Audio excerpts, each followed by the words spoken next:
Have you gone by the old house lately? The house where you grew up? There may be powerful feelings that well up inside just from the sight of it. It represents so many life experiences condensed into one visual image. It's my life and how it was being shaped back then. One 12-year-old boy wrote this poem for class at school and titled it, "O Joyous House." When I walk home from school, I see many houses down many streets. They are warm, comfortable houses, but other people's houses I pass without much notice. Then as I walk farther, I see a house, the house. It springs up with a jerk that speeds my pace. I lurch forward. Longing makes me happy. I bubble inside. It's my house. My house. My life, really, and how I've lived it and am living it. Psychological theorists have conceptualized my life as a house with many rooms and, of course, a deep, dark basement that is my unconscious. Most recently, psychologists have viewed my house as within a neighborhood and still under construction. That is, I'm still building my house.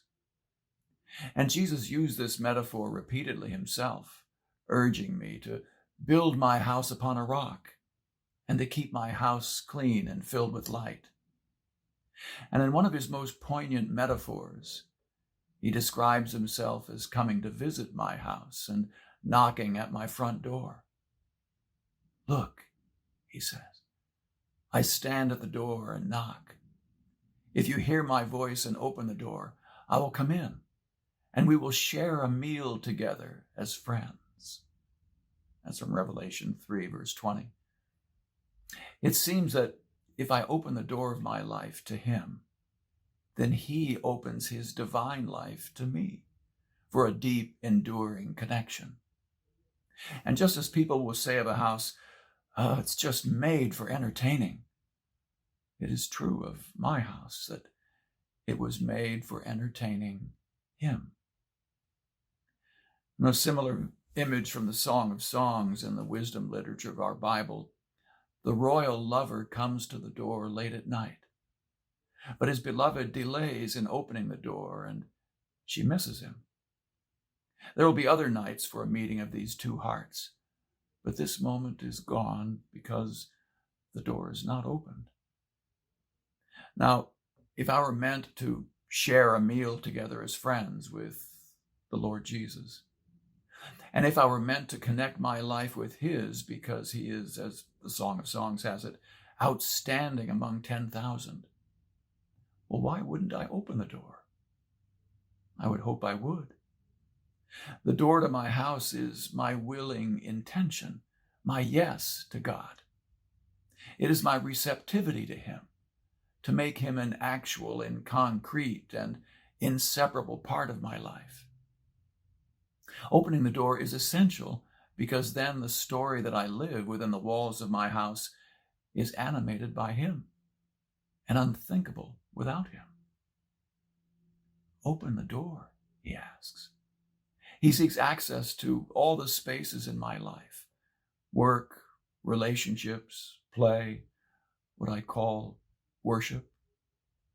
He wants to fully join me in my life, but I must be receptive.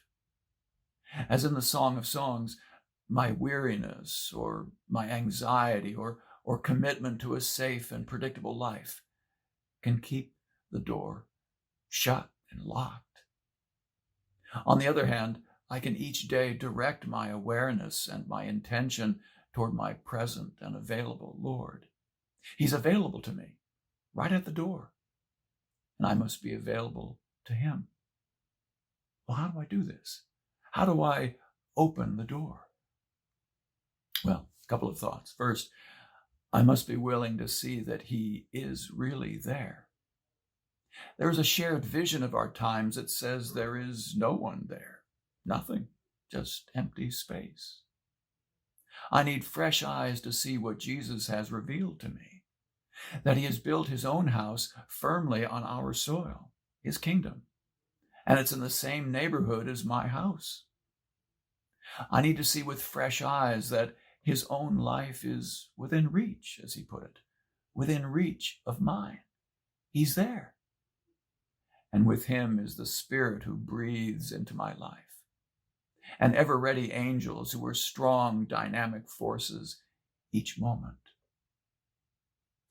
Second, I've got to know what locks the door and shutters my life. Old stories of fear and hurt.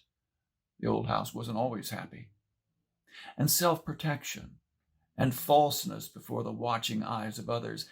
Any of these can shut down the building of my house and bar the door to him. So I've got to be able to look fearlessly into these old stories and see what my old house is really about. And then I've got to create opening moments regularly. Opening moments. Casual heart-to-heart conversations with him. Breathing prayers that quiet my anxieties. As Jesus put it, do not be worried and upset. Visualizing his light and his presence. Taking in the vast, rugged beauty of his created world. Receiving his words deeply through quiet contemplation. These are opening moments. These open the door to my house. It's my house, my life, and to think that within it I share a meal together at Friends with the risen Lord Jesus. What's mine is yours, I say to him, even the house I live in. My door's open.